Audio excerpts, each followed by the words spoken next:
Welcome to MS tutorials. ఈరోజు మనసులో మాట కార్యక్రమంలో భాగంగా మన ట్యుటోరియల్లో ప్రతిరోజు మీకోసం తెలుగు బోధిస్తున్న లలిత్ సార్ యొక్క అనుభవాలు డిఎస్సి ప్రయాణాన్ని మన డిఎస్సి అభ్యర్థులతో పంచుకోవడానికి మీ ముందుకు వచ్చారు. ముందుగా సార్ని ఇంట్రడ్యూస్ చేద్దాం. సార్, ఒకసారి మీ గురించి చెప్తారా? అందరికీ నమస్కారం అండి. నా పేరు లలిత్ బాబు. నేను 2018 డిఎస్సి ద్వారా సెలెక్ట్ అయ్యి తెనాలి మున్సిపాలిటీలో ఎడ్జిటీగా చేస్తున్నానండి. నేను మా కుటుంబ నేపథ్యం కూడా చాలా పేదరికం నుంచే వచ్చామండి. దాంట్లో చాలా ఇబ్బందులు పడుతూ చాలా సమస్యలు ఫేస్ చేస్తూనే మేము ఈ డిఎస్సి కోసం ప్రిపేర్ అవ్వడం జరిగిందండి. కొన్నిసార్లు అప్పులు చేసుకోవాల్సి వచ్చింది, చాలా ఫేస్ చేయాల్సి వచ్చిందండి. నెక్స్ట్ అన్న, అంటే మీది డిఎడ్ అనేది 2015లో అయిపోయింది. మనకేమో డిఎస్సి నోటిఫికేషన్, టెట్ నోటిఫికేషన్ 2017 డిసెంబర్లో ఇచ్చారు. అంటే దాదాపు 2 సంవత్సరాలు మీరు టీటీసీ చేసిన తర్వాత గ్యాప్ వచ్చింది. మరి ఈ 2 ఏళ్లలో మీరు అసలు నోటిఫికేషన్ వస్తుందా రాకపోతే ఏం చేయాలి, ఇటువంటి ఆలోచనలతో మీరు 2 ఏళ్ళు మీ ప్రిపరేషన్ ఎలా కంటిన్యూ చేశారు? అంటే మీరు అప్పుడు మీ కాన్ఫిడెన్స్ని ఎలా బిల్డ్ చేసుకున్నారు? ఒక్కసారి మీరు మన అభ్యర్థుల కోసం. నా టీటీసీ 2015లో అయిపోయిన తర్వాత దాదాపు 2 ఏళ్ల పాటు నేను ఎదురు చూశానండి. ఈ 2 ఏళ్ల సమయంలో ఇంట్లో ఖాళీగా కూర్చోవాలా, ఇంకేమైనా చెయ్యాలా, నెక్స్ట్ ఏంటి అనే ఆలోచన నాకు వచ్చింది. అలాంటి సమయంలోనే తెలంగాణ టెట్, తెలంగాణ డిఎస్సికి సంబంధించిన నోటిఫికేషన్లు రావడం జరిగింది. వీటికి ప్రిపేర్ అయితే మన ఆంధ్రప్రదేశ్లో వచ్చే డిఎస్సికి ఎంతో కొంత యూజ్ అవుతుందని చెప్పి ఆ ఉద్దేశంతో నేను ప్రిపేర్ అవ్వడం జరిగిందండి. ఈ తెలంగాణ టెట్ రాయడం ద్వారా నా స్థాయి ఏంటో నాకు అర్థమైంది. ఈ స్థాయి నాకు తెలియడం వల్ల మన టెట్లో బాగా ప్రిపరేషన్ అవ్వడానికి బాగా యూజ్ అయిందండి. మీరు డిఎడ్ అయిపోయిన తర్వాత కోచింగ్ వెంటనే తీసుకున్నారా, లేకపోతే నోటిఫికేషన్ వచ్చిన తర్వాత తీసుకున్నారా? అంటే అసలు కోచింగ్ తీసుకోవాలా, లేకపోతే మనం ఓన్గా ప్రిపేర్ అయినా మనం డిఎస్సిని సాధించగలమా? ఒక్కసారి, అంటే ఈ విషయం చాలామందికి డౌట్, ఎప్పుడు అడుగుతూనే ఉంటారు. ఒకసారి చెప్పండి అండి. నేను నా టీటీసీ అయిపోయిన వెంటనే నేనైతే కోచింగ్ ఏం తీసుకోలేదండి.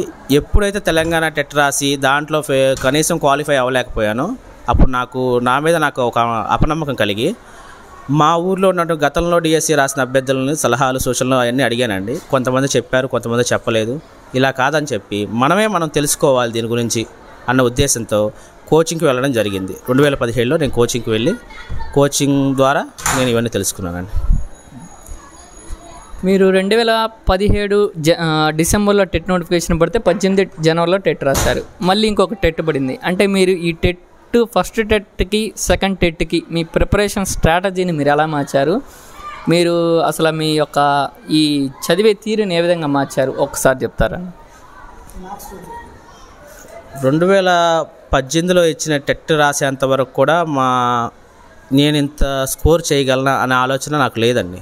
నేను ఎవరిని ఫాలో అవ్వలేదు, ఎవరిని చూడలేదు. ఆ టైంలో నాకు అంత సరైన సోర్స్ కూడా లేవు.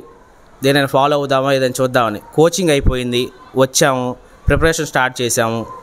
అలా అవుతూనే ఉంది. టెట్ వచ్చేసింది. టెట్ రాసేసి మార్కులు చూసుకునేసరికి నేనే ఆశ్చర్యపోయాను. నిజంగా నాకు ఇన్ని మార్కులు వచ్చాయా? నేను ఇన్నాళ్ళు ఎందుకు ఏ టెస్టులు రాయలేదు, ఎందుకు ఇవన్నీ నేను మెజర్ చేసుకోలేదు అని చెప్పి ఆ ఆనందంతో ఇక డిఎస్సి ఈజీగా సాధించవచ్చని ఒక నమ్మకం నాలో కలిగింది. దాంతో నా ప్రిపరేషన్ని ఇంకొంచెం బాగా చేశానండి. మీరు ప్రిపరేషన్ టెట్ నుంచి డిఎస్సికి ప్రిపరేషన్ బాగా చేశారన్నాను కదా, అసలు మీరు ఆ ప్రిపరేషన్ స్ట్రాటజీ ఏంటి? మీరు మీ టైం టేబుల్ ఏంటి? అంటే డైలీగా మీరు ఏ టైం టేబుల్ ప్రిపేర్ చేసుకునేవాళ్ళు? అలానే ఏ సబ్జెక్టుల మీద మీరు ఎక్కువగా స్ట్రెస్ చేసేవాళ్ళు? అంటే మీకు ఇష్టమైన సబ్జెక్ట్ని ఎక్కువ టైం చదివేవాళ్ళ, లేకపోతే మీకు కొంచెం కష్టంగా ఉన్న సబ్జెక్టులను ఎక్కువ చదివేవాళ్ళ? అంటే మనం ఏ సబ్జెక్ట్లో స్కోర్ని బట్టి చదవాలా, మార్క్స్ని బట్టి చదవాలా? ఒక్కసారి ఈ విషయాన్ని కూడా క్లారిటీగా చెప్పండి. ఎప్పుడైతే కోచింగ్ అయిపోయిందో నేను ఇక ఇంటికి బయలుదేరాను. ఆ సమయంలో మా సార్ నాకు ఇచ్చిన సలహా నా యొక్క ప్రిపరేషన్ విధానం మొత్తం మార్చేసింది. అవే నాకు టెట్లో మంచి స్కోర్ రావడానికి చేసిందండి. ఆయన ఇచ్చిన సలహా ఏంటంటే, మీరు డిఎస్సి కానీ టెట్ కానీ చూసి రాయండి అని సలహా ఇచ్చాడు. చూసి రాయడం అంటే పక్కన వాళ్ళ దాంట్లో చూసి రాయడం కాదండి. మనం చదివే బుక్స్ని ఆ స్థాయిలో స్కాన్ చేయాలి. ఆ స్థాయిలో ప్రిపరేషన్ ఉంటేనే మనం చేయగలుగుతాం.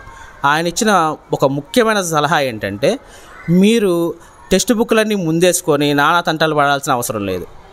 సిలబస్ని డివైడ్ చేసుకొని ఒక్కొక్క దాన్ని విభజించి పాలించు అనే విధంగా ఒక్కొక్క టెక్స్ట్ బుక్ని మనం ఏకీకృతంగా చదివితే ఈజీగా ఈ సబ్జెక్టుకు సంబంధించిన గుర్తులు అనేవి మనకి ఎన్గ్రామ్స్ అనేవి బాగా పడతాయి అని చెప్పి సలహా ఇచ్చారు. ఫర్ ఎగ్జాంపుల్ సోషల్ కనుక తీసుకుంటే అందులో చరిత్రకి 3 నుంచి 8 తరగతుల టెక్స్ట్ బుక్స్ అన్నీ తెచ్చుకొని చరిత్రలో ఉన్నటువంటి అంశాలన్నీ కలిపి ఒక టెక్స్ట్ బుక్ నేనే తయారు చేసుకున్నాను. అదే నా మెటీరియల్. దాదాపు డిఎస్సి అయిపోయేంత వరకు కూడా అదే నా మెటీరియల్. నేను వేరేది పట్టుకోలేదు, టెక్స్ట్ బుక్స్ మాత్రమే చదివాను. నెక్స్ట్ ఇది నాకు ఎంతలా ఉపయోగపడిందంటే, ఈ టెక్స్ట్ బుక్స్ నాకు రావడానికి కూడా కారణం ఏంటంటే అండి, ఒక చిన్న సంఘటన జరిగింది, మీతో చెప్తాను వినండి. ఎప్పుడైతే కోచింగ్ కంప్లీట్ చేసుకుని ఇంటికి వెళ్తున్నానో ఒక ట్రైన్లో నాకు ఒక వ్యక్తి పరిచయం అయ్యారండి. అప్పటికి అతను ఎవరో నాకు తెలియదు, నా ముందు సీట్లో కూర్చొని ఉన్నారు.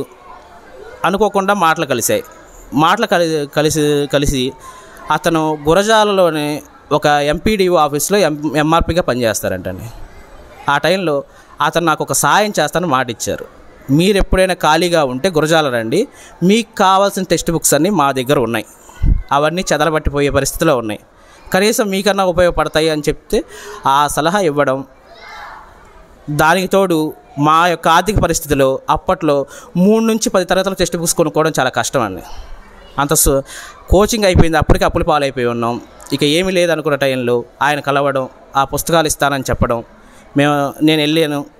ఆయన ఆ చదవపట్టిపోతున్న పుస్తకాలు ఒకవేళ నేను తీసుకోకపోతే కనుక అవన్నీ దేనికి పడేస్తారో తెలియదు, అవన్నీ తెచ్చుకొని నా యొక్క ప్రిపరేషన్లో ఈ మెటీరియల్ని తయారు చేసుకున్నానండి. మీరంటే ఇప్పుడు ఓన్లీ టెక్స్ట్ బుక్స్ చదివాని అంటున్నారు. ఇప్పుడు మన అభ్యర్థులు అయితే వాళ్ళు పాపం డిఎస్సి కొట్టాలన్న మనసులో కోరికతో, అంటే ఇప్పుడు వాళ్ళు ఒక బుక్ ఫాలో అవుతుంటే మార్కెట్లో కొత్త బుక్ వస్తే ఆ బుక్ కొంటారు, అలానే తమ మిత్రులు ఏదో కొత్త బుక్ తెచ్చారంటే ఆ బుక్ కొంటారు. అంటే వీళ్ళు తమ ప్రిపరేషన్లో దాదాపు చాలా బుక్స్ మారుస్తుంటారు. అటువంటి అభ్యర్థులకి మీరు ఇచ్చే సలహా ఏంటిదన్న? నాకు తెలిసినంత వరకు నా ప్రిపరేషన్లో నేను ఎప్పుడు వేరే ప్రైవేట్ పబ్లికేషన్స్ కొనలేదండి. నేను నమ్మింది ఒకటే, టెక్స్ట్ బుక్. దాన్ని ఎలా అయితే నమ్మానో అదే రీతిలో నాకు ఉద్యోగాన్ని తీసుకొచ్చి పెట్టింది. మీరు కూడా ఆ పబ్లికేషన్స్ ఈ పబ్లికేషన్స్ కన్నా ముందు టెక్స్ట్ బుక్ తెచ్చి చదవడానికి ట్రై చేయండి, మీకు టైం ఉంటే కనుక. లేదు ఇక మాకు ఇప్పుడే అంటే షార్ట్ టర్మ్ అని అనుకుంటారా, ఏదైనా ఒక నమ్మశక్యమైన ఒక పబ్లికేషన్ తెచ్చుకొని ఈ షార్ట్ టర్మ్లో మీ కోచింగ్ కంప్లీట్ చేసుకోవడానికి ట్రై చేయండి. మీరు డిఎస్సి రాశారు, 2019 జనవరిలో డిఎస్సి అయిపోయింది. డిఎస్సి అయిపోయిన తర్వాత నుంచి 2020 ఈ దాదాపు సెప్టెంబర్, అంటే దాదాపు సంవత్సరంన్నర పాటు మీకు పోస్టింగ్ ఇవ్వలేదు. అంటే ఈ పోస్టింగ్ ఇవ్వలేదు, మీకు మెరిట్ లిస్ట్ అయితే ఇచ్చారు. మరి ఈ టైంలో మీరు ఫేస్ చేసిన స్ట్రగుల్స్ని ఒక్కసారి పంచుకుంటారా? డిఎస్సి రాసాం, డిఎస్సి వచ్చింది అనే వార్త మా ఊర్లో అంతా పాగిపోయిందండి. చాలామంది మేము ఆ రోజు పండగలు చేసుకున్నాం, అందరూ చాలా ఎంజాయ్ కూడా చేసాం. కానీ ఈ డిఎస్సి రాసాము, పోస్టింగ్ ఎప్పుడు ఇస్తారు, దీనికోసం రోజు పేపర్లు తెచ్చుకొని చూసుకుంటూ ఉండడమే. త్వరలో ఉపాధ్యాయ భర్తీల మీద కసరత్తు చేస్తున్నామని ప్రతిరోజు న్యూస్లు, త్వరలో అని చెప్పి చాలా ఇబ్బంది పడిపోయామండి. ఆ 2 ఏళ్ల స్ట్రగులు మేము చాలా అనుభవించాం. మా ఇంటికి వచ్చే చుట్టాలు కూడా, ఇంతకీ మీ అబ్బాయికి డిఎస్సి వస్తుందా, ఆ పోస్టులు ఉన్నాయా, క్యాన్సిల్ చేశారంటగా అని చెప్పి మమ్మల్ని చాలా ఇబ్బంది పెట్టేవాళ్ళు. నిజంగా ఒకనొక సిచ్యువేషన్లో మాకే రావేమని భయం వేసేసింది. ఎట్లా కూడా మేము చేసిన పోరాటాలు ఫలితాలు వల్ల చివరికి మేము ఉద్యోగం సాధించుకోగలిగాం. అందుకు మేము చాలా సంతోషించాం. ఒకనొక సిచ్యువేషన్లో ఉద్యోగం వచ్చిన తర్వాత కూడా ఇలాంటి సంఘటన మేము ఫేస్ చేయాల్సి వచ్చింది, మా జాబ్ మాకు ఉంటుందా లేదా అని. కానీ కొంతమంది నాయకులు, కొంతమంది మా సహోదరులు, ఉపాధ్యాయ సహోదరుల వల్ల మేము వాటిని గెట్ ఇన్ చేయగలిగామన్నమాట, వాటి నుంచి బయట తప్పించుకోగలిగామన్నమాట. అంటే మనం పోస్టింగ్లో జాయిన్ అయ్యి 2020లో జాయిన్ అయ్యాం, అంటే ఇది 2024, దాదాపు 4 సంవత్సరాల పాటు నోటిఫికేషన్ రాలేదు. అంటే అప్పుడు మనతో పాటు మన బ్యాచ్లో నోటిఫికేషన్ ఎగ్జామ్ మిస్ అయిన వాళ్ళు దాదాపు ఈ 4 బ్యాచ్లు అంటే దాదాపు ఇన్ని సంవత్సరాల పాటు డిఎస్సి కోసం ఎదురు చూస్తూ ఉన్నారు. వాళ్ళ మనసులో చాలా కాన్ఫిడెన్స్ తగ్గిపోయింది. అసలు మనం ఇన్నాళ్ళు వాళ్ళ ఆర్థికంగా కూడా చాలా ఇబ్బంది పడతారు. వాళ్ళ కోసం మీరు ఇచ్చే సలహా, అలానే ఫ్రెష్గా ఈ సంవత్సరమే డిఎస్సి రాసేవాళ్ళు అంటే జస్ట్ ఇప్పుడే కంప్లీట్ అయ్యే కోర్స్ వచ్చిన వాళ్ళకి డిఎస్సి రాస్తూ ఉంటారు. అటువంటి అభ్యర్థులు తీసుకోవాల్సిన జాగ్రత్తలు, అలానే సీనియర్ ఆస్పిరెంట్స్ తీసుకోవాల్సిన జాగ్రత్తలు, కొంచెం వీళ్ళిద్దరికి విడివిడిగా మీరు ఇచ్చే సలహాలు ఏంటి ఒకసారి చెప్పండి. ఇప్పుడు కొత్తగా రిలీజ్ అయినటువంటి 4 బ్యాచ్లు, వీళ్ళు కొత్తగా యాస్పిరియన్స్ అయినటువంటి డిఎస్సి అభ్యర్థులందరూ కూడా మీరు తెలుసుకోవాల్సింది ఏంటంటే టెక్స్ట్ బుక్ని నమ్మండి.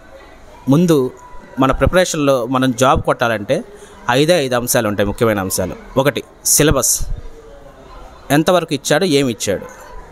తర్వాత సిలబస్ తగ్గట్టు 2వ పాయింట్ వచ్చేసరికి సిలబస్కి తగ్గట్టు మన దగ్గర టెక్స్ట్ బుక్స్ ఉన్నాయా లేవా, అవి కూడా ఎంతవరకు కావాలి, సంపాదించామా లేదా. ఇక 3వ అంశం కోచింగ్.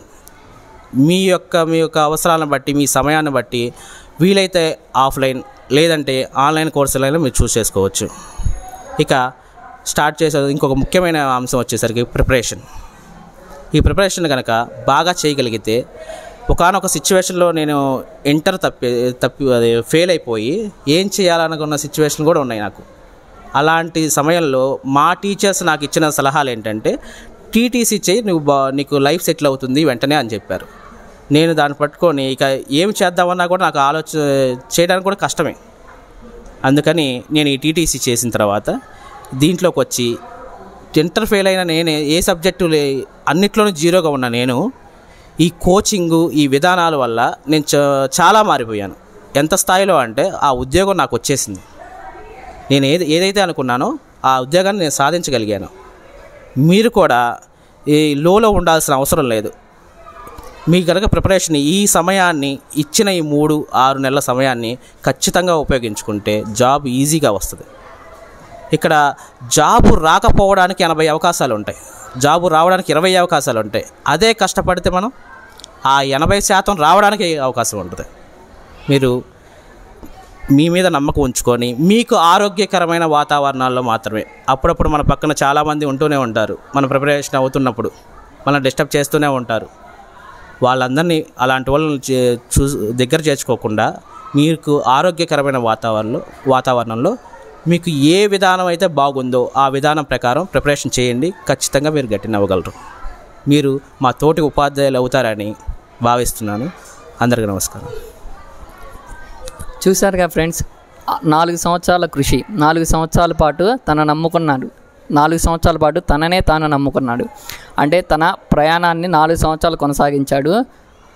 ఈ 4 సంవత్సరాలలో తను ఎన్నో ఫేస్ స్ట్రగుల్స్ చేశాడు. అంటే ఈ 4 సంవత్సరాలు ఫేస్ స్ట్రగుల్స్ చేసింది తను కేవలం నోటిఫికేషన్ వచ్చినప్పుడు మాత్రం తన యొక్క సామర్థ్యాన్ని పెంచుకోగలిగాడు. ఇప్పుడు మీలో కూడా చాలామంది అభ్యర్థులు ఉంటారు, ఇప్పటి వరకు చాలా ఆడుకొని ఉండొచ్చు, సరదాగా గడిపోయి ఉండొచ్చు. కానీ ఈ సమయం మాత్రం మీకు ఒక గోల్డెన్ ఆపర్చునిటీ. ఈ అవకాశాన్ని మాత్రం మీరు చాలా వదులుకోకుండా చాలా సద్వినియోగపరచుకోవాలి.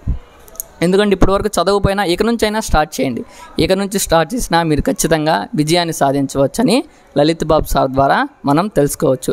మీరు మన ఛానల్ని సబ్స్క్రైబ్ చేసుకోండి. ఇంకా మన ఉపాధ్యాయులు చాలామంది ఉన్నారు, ఒక్కొక్కరు చాలా కష్టాలు పడి ఈ వృత్తిలోకి వచ్చారన్నమాట. వాళ్ళ యొక్క మనోగతాలు కూడా మనం మెల్లగా తెలుసుకుందాం.